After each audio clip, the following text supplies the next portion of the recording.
Assalamualaikum students. Today we will discuss the external and internal features of the pons. Pons, as you know, is the part of brainstem which lies anterior to the cerebellum. Here you can see the cerebellum lying posteriorly. This is the anterior aspect of the brainstem. You can see the medulla oblongata, the pyramids, the olives of medulla, you can recognize it, and behind this is the cerebellum. This all is the cerebellum. This is the pons and connects the medulla oblongata to the midbrain. It is about 1 inch long and owes its name to its appearance presented on the anterior surface, which is that of a bridge connecting the right and left cerebellar hemispheres. So you can see here, it is connecting the right and left cerebellar hemispheres. So pons means a bridge. The anterior surface is convex from side to side and shows many transverse fibers that converge on each side to form the middle cerebellar peduncle. So you can see here transverse running fibers and converging to the side forming the middle cerebellar peduncle. There is a shallow groove in the midline. This is the shallow groove in the midline for the basilar artery. Shallow groove in the midline for the basilar artery. On the anterolateral surface of the pons, the trigeminal nerve emerges on each side. So this is the trigeminal nerve and you can see the motor root and the sensory root. This one is smaller one is the motor and larger one is the sensory root. Each Now, in the groove between the pons and the medulla oblongata, there emerges from medial to lateral side the abducens nerve. This is the abducens nerve, facial nerve, and the vestibulocochlear nerve. So, on the groove between the pons and the medulla emerges three cranial nerves. From medial to lateral side is the abducens nerve, facial nerve, and vestibulocochlear nerve. The posterior surface of the pons is hidden from view by the cerebellum, and when the cerebellum is removed, it is seen to be form the upper half of the floor of the fourth ventricle and is triangular in shape. So you can see here, this is triangular in shape. This is the lower part of the fourth ventricle formed by the medulla, and this is the upper part of the fourth ventricle formed by the pons, and it is triangular in shape. The posterior surface is limited laterally by the superior cerebellar peduncles and is divided into symmetrical halves by a median sulcus. So superior cerebellar peduncles. These are the superior cerebellar peduncles. So this is bounded by the superior cerebellar peduncles and is divided into symmetrical halves by a median sulcus. This is the median sulcus. Median sulcus. So this one is the median sulcus. Lateral to this sulcus is an elongated elevation known as medial eminence, which is bounded laterally by again a sulcus. So lateral to the median sulcus is the medial eminence, which is again bounded by a sulcus, which is known as sulcus limitans. The inferior end of the medial eminence is slightly expanded to form the facial colliculus. So here you can see the inferior end is slightly elevated and these are the facial colliculus, which is produced by the root of the facial nerve winding around the nucleus of abducens nerve. The floor of the superior part of the sulcus limitans is grayish blue in color and is called the substantia ferruginea. So here substantia ferruginea lies in the sulcus limitans, upper part of the sulcus limitans, floor, its floor forms a bluish gray part which is known as substantia ferruginea. It owes its color to a group of deeply pigmented nerve cells. Lateral to the sulcus limitans is an area called the area vestibuli, which is produced by the underlying vestibular nuclei. So, lateral to the sulcus limitans lies the vestibular area, in which are present the vestibular nuclei. So, this forms the part of the floor of the fourth ventricle. So here you can see again, this is a diagrammatic picture. Now this is the, you can see the facial colliculus, the uh, median sulcus, facial colliculus, median eminence, then the lateral sulcus, sulcus limitans, and then the grayish area, which is and then the vestibular nuclei area. This is the vestibular nuclei area, and the boundary is formed by the superior cerebellar peduncles. Transverse section of the pons. For purpose of description, the pons is commonly divided into posterior part known as the tegmentum and an anterior part or basal part by the transversely running fibers of the trapezoid body. So you can see here the transversely running bodies of the trapezoid fibers of the trapezoid body. So this structure divides the pons into two parts. The posterior part, which is known as tegmentum, and the anterior part, which is known as basal part. So this is the basal part and this is the tegmentum.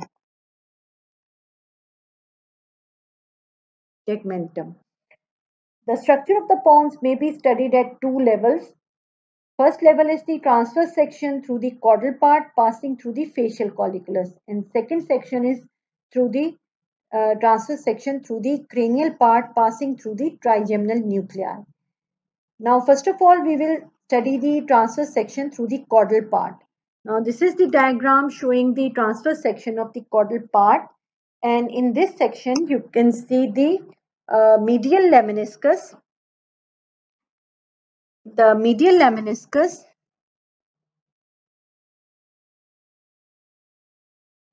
it rotates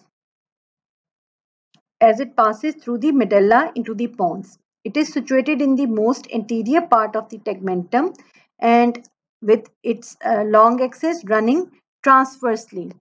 So you can see here its long axis is running transversely, while if you remember in the medulla oblongata its long axis was running vertically. The medial lemniscus is accompanied by the spinal lemniscus and the lateral lemniscus. So the lateral lemniscus and the spinal lemniscus and the lateral lemniscus. So this medial lemniscus is accompanied by these tracts also, these lemnisci also. The facial nucleus lies posterior to the lateral part of the medial lemniscus. Here you can see the facial nucleus shown in the blue one and lying posterolaterally to the this medial lemniscus, and fibers of the facial nerve wind around the nucleus of the abducens nerve, thus producing the facial colliculus. So fibers they are going backwards and medially, and then they are arching over the nucleus of the abducens nerve, producing a bulge here which is known as the facial colliculus. Then the fibers they come anteriorly and they passes between the facial nucleus medially and the trigeminal nucleus laterally and passes through the pons. The other nuclei is the nucleus is the abducens nucleus. You can see here and abducent nerve also coming from the abducent nucleus. So the abducent nucleus it lies in the floor of the fourth ventricle medially, while the vestibular nuclei they lie laterally in the floor of the fourth ventricle. While this facial nucleus and trigeminal nucleus it lies in the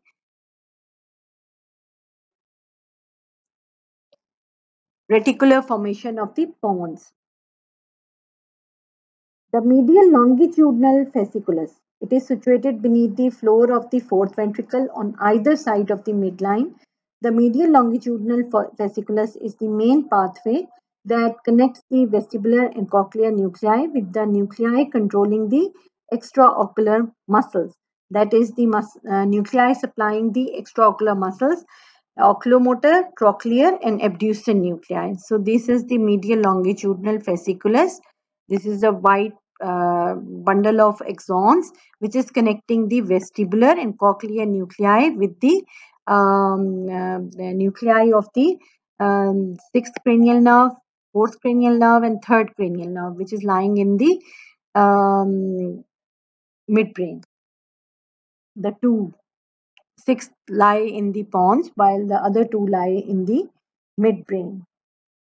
The medial vestibular nucleus is situated lateral to the abducent nucleus and is in close relationship to the inferior cerebellar peduncle. You can see here the superior part of the lateral and the inferior part of the superior vestibular nucleus are also found at this level. The posterior and anterior cochlear nuclei are also found at this level. You can see here the ventral and the dorsal cochlear nuclei were lying ventrally and dorsally to the inferior cerebellar peduncle. The spinal nucleus of trigeminal nerve and its tracts lie in the anteromedial aspect of the inferior cerebellar peduncle. Here you can see them, the spinal nucleus and the tract of the trigeminal nerve. The trapezoid body is made up of fibers derived from the cochlear nuclei, and the nuclei of trapezoid body they run transversely in the anterior part of the tegmentum. Now, basilar part of the pons at this level contains small masses of nerve cells called the pontine nuclei. So, the pontine nuclei, here are the pontine nuclei, various pontine nuclei, and the corticopontine fibers of the crus cerebri of the midbrain terminate in the pontine nuclei. The axon of these cells give origin to the transverse fibers. Now, the corticopontine fibers they end on these nuclei, and then in turn these nuclei they give origin to the transverse fibers of the pons, which cross the midline and intersect the corticospinal and corticonuclear tracts, breaking them into small bundles. So you can see here small bundles. They are broken down into small bundles, and the transverse fibers of the pons enters the middle cerebellar peduncle. Here you can see they are entering into the middle cerebellar peduncle, these transverse fibers. Now, the reticular formation, it lies deep in the tegmentum, and so uh, this is the transverse section of pons at the facial colliculus level. So the transverse section through the cranial part of the pons, the internal structure of the cranial part of the pons is similar to that seen in the caudal part, but it contains the motor and principal sensory nuclei of the trigeminal nerve. Now this is the motor nucleus of the trigeminal nerve and the main sensory or principal sensory nuclei of the trigeminal nerve. Now this level contains these nuclei. The motor nucleus of the trigeminal nerve is situated beneath the lateral part of the fourth ventricle within the reticular formation.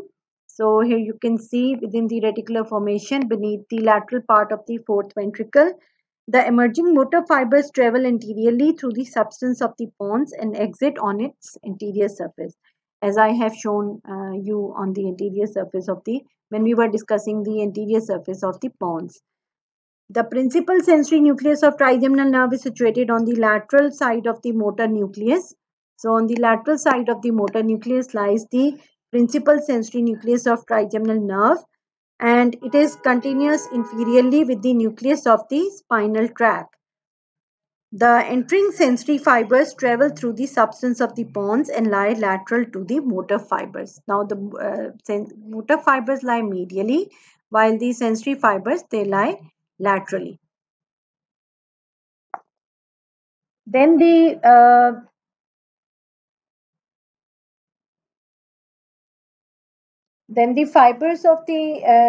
superior cerebellar peduncle is situated posterolateral to the motor nucleus of the trigeminal nerve. Now we have here the superior cerebellar peduncle, and it is lying posterolateral to the motor nucleus of trigeminal nerve, and it is joined by the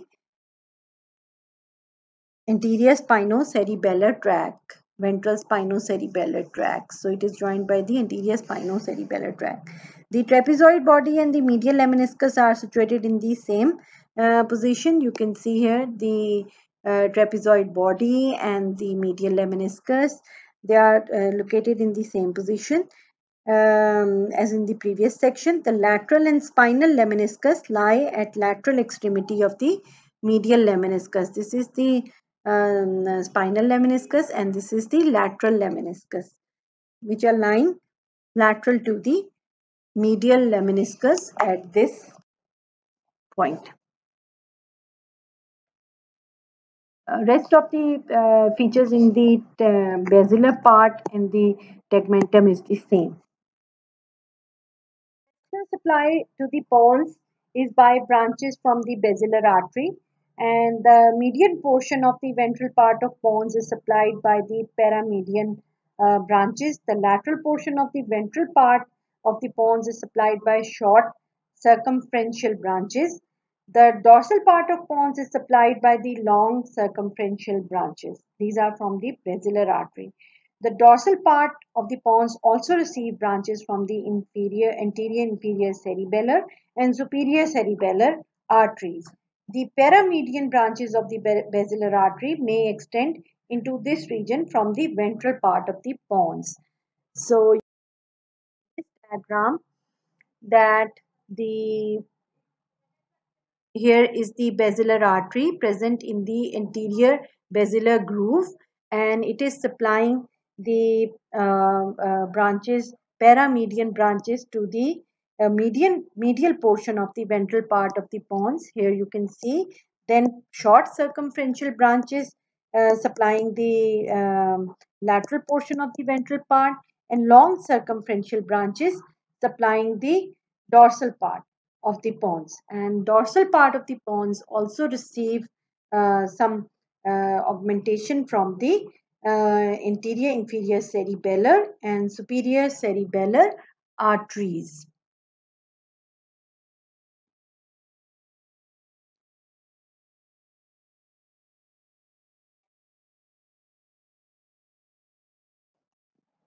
The pons, like the medulla oblongata and the cerebellum, is situated in the posterior cranial fossa, lying beneath the tentorium cerebelli. It is related anteriorly to the basilar artery and the dorsum celli of the sphenoid bone. So here you can see this is the pons, and this is related anteriorly to the basilar artery and the dorsum celli of the sphenoid bone,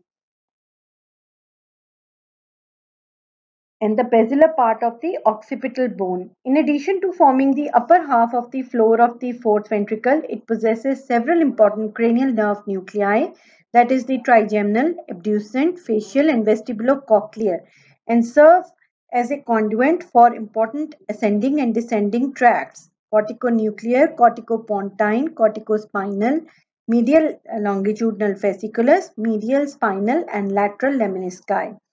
It is not surprising, therefore, that tumors, hemorrhage, or infarcts in this area of brain produce a variety of symptoms and signs. For example, involvement of pontocerebellar tracts will produce marked cerebellar ataxia, and voluntary movements are accompanied by a rhythmic tremor that develops and becomes further accentuated as the movements proceed. This is called intention tremor. Usually, infarction of the pons is due to thrombosis or embolism of the basilar artery and its branches. The paramedian ones, the short circumferential ones, or the long ones. It involves the if it involves the paramedian area of the pons, the corticospinal tracts, the pontine nuclei, and the fibers passing to the cerebellum through the middle cerebellar peduncle may be damaged. A laterally situated infarct may involve the trigeminal nerve, the medial lemniscus, the middle cerebellar peduncle, and the corticospinal fibers to the lower limbs may be affected. The clinical conditions mentioned above will be understood more clearly if you have the knowledge of the ascending and descending tracts of the passing from the spinal cord and the brain stem.